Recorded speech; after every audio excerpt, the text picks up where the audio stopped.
বিসমিল্লাহিররহমানিররহিম। ঐতিহ্যবাহী বাগেরহাট জেলার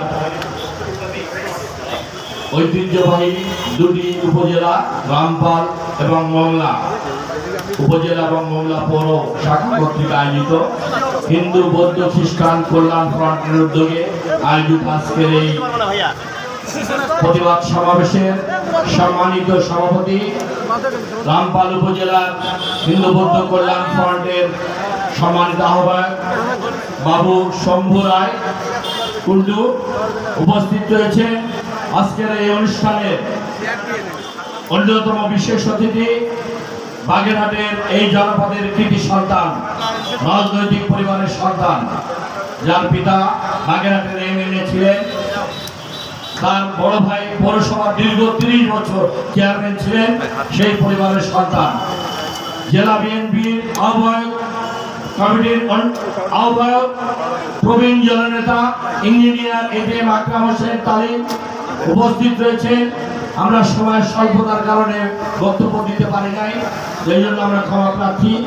সদর উপজেলার বিএনপি সভাপতি আহ্বায়ক ডাক্তার আব্দুর রহমান, মোস্তফা জামান লিটু আরও উপস্থিত রয়েছেন।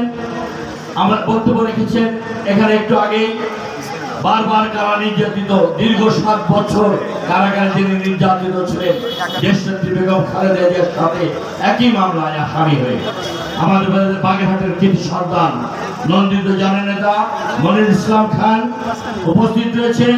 রামপাল উপজেলার বিএনপির সুযোগ্য আহ্বায়ক, ছাত্র রাজনীতি থেকে জাতীয় নেতা, জনপ্রিয় জননেতা হাফিজুর রহমান তুহিন উপস্থিত রয়েছেন।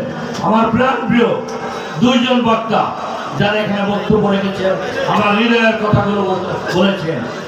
শিবুল চন্দ্র রায় হিন্দু বৌদ্ধ কল্যাণ ফ্রন্টের বাগেরহাট জেলার সুযোগ্য সাধারণ সম্পাদক এবং সুযোগ্য সভাপতি বাবু সন্তু বাবু প্রদীপ বসু সন্তু উপস্থিত রয়েছে।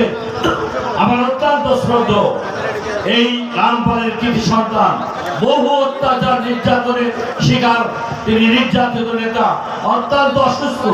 আমি ফোন করার পরে তারপরে উনি ঢাকা থেকে এসে আমাদের এই অনুষ্ঠানকে সার্থক করেছেন, আমাদেরকে অনুপ্রাণিত করেছেন।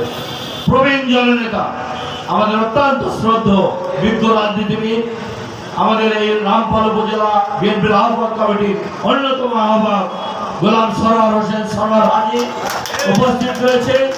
আমাদের মোর্শেদ ভাই, আমাদের অসংখ্য নেতৃবৃন্দ, যুবদলের সাইফুল সহ, মালিক সহ, কৃষক দল, ছাত্র দল, যুব দল, স্বেচ্ছাসেবক দল এবং অন্যান্য সকল হিন্দু সম্প্রদায়ের নেতৃবৃন্দ, বৌদ্ধ খ্রিস্টান সম্প্রদায়ের নেতৃবৃন্দ, সবাইকে নাম বলতে গেলে সময় প্রয়োজন হবে অনেক, মাগরিবের আজান আসন্ন হয়েছে। আমাদের গুলজার ইউনিয়নের হাবিব সহ, অলোক সহ, আমাদের সাফি, আমাদের টুটুল মহাসিন, অনেক নেতৃবৃন্দ প্রাণান্ত প্রচেষ্টা করে গতকাল সারা রাত ধরে এখানে আমরা স্টেজ করেছি, পরিদর্শন করেছি, অনেক রাতে আমরা এখান থেকে গিয়েছি। বিভিন্ন ইউনিয়ন থেকে নেতৃবৃন্দ এসছে, বিভিন্ন পূজা মণ্ডপের থেকে নেতৃবৃন্দ এসছে, আমাদের স্টেজের পিছনে অনেকে দাঁড়িয়ে বক্তব্য শুনছেন রোদের কারণে।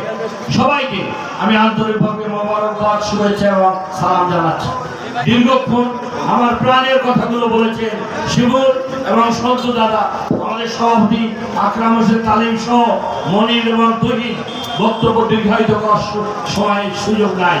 প্রিয় বন্ধুরা আমার, আপনারা দেখেছেন শহীদ রাষ্ট্রপতি জিয়াউর রহমান এবং দেশনেত্রী বেগম খালেদা জিয়ার রক্তের উত্তরাধিকার, তারা দুজনই বাংলাদেশের রাজনীতিতে রাষ্ট্রনায়ক উচিত ভূমিকা রেখেছেন। তাদের রক্তের উত্তরাধিকার জনাব তারেক রহমান। এই বাংলাদেশ জাতীয়তাবাদী দল এদেশের সবচেয়ে জনপ্রিয় সংখ্যাগরিষ্ঠ মানুষের প্রতিনিধিত্ব করে সেই দলের তিনি নেতৃত্ব দিচ্ছেন।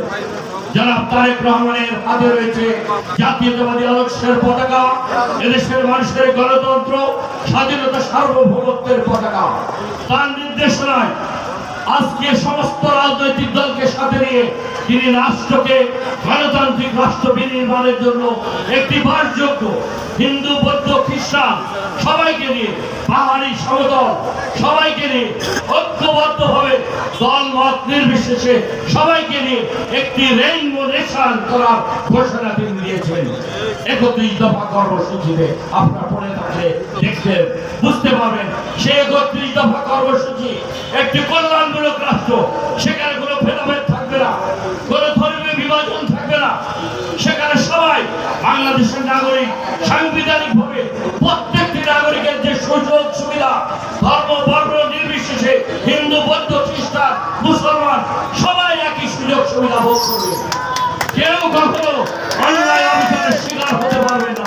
এই ঘোষণা আমাদের তারেক রহমান সাহেব দিয়েছিলেন। শুধু তিনি নয়, শহীদ রাষ্ট্রপতি জিয়াউর রহমান এই ঘোষণা দিয়ে রাষ্ট্র পরিচালনা করেছিলেন। তার উত্তরাধিকার দেশনেত্রী বেগম খালেদা জিয়া 91 সালে প্রধানমন্ত্রী হয়ে তিনি সেটাই রাষ্ট্রীয়ভাবে প্রচলন করেছিলেন। হিন্দু বৌদ্ধ খ্রিস্টান সবাইকে সমান অধিকার ফিরিয়ে দিয়ে তিনি রাষ্ট্র পরিচালনা করেছিলেন। তার শাসন আমলে হিন্দুরা বৌদ্ধরা খ্রিস্টানরা নির্যাতিত নিপীড়িত হয়নি।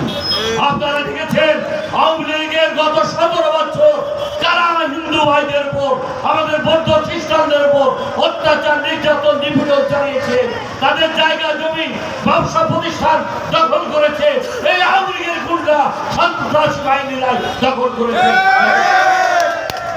এটা ইতিহাসের সত্য প্রমাণ দলিল রয়েছে আমাদের সামনে। শুধু তাই নয়, 72 থেকে 75-এর শাসনামল দেখেন, শেখ মুজিব রাষ্ট্রীয় ক্ষমতায় এসে এদেশের মানুষের অধিকার কেড়ে নিয়ে, মানুষের সমস্ত নৈতিক অধিকার রাজনৈতিক অধিকার কেড়ে নিয়ে একদলীয় বাদশাহী কায়েম করে গণতন্ত্রকে হত্যা করে সবার আগে হিন্দুদের সম্পত্তি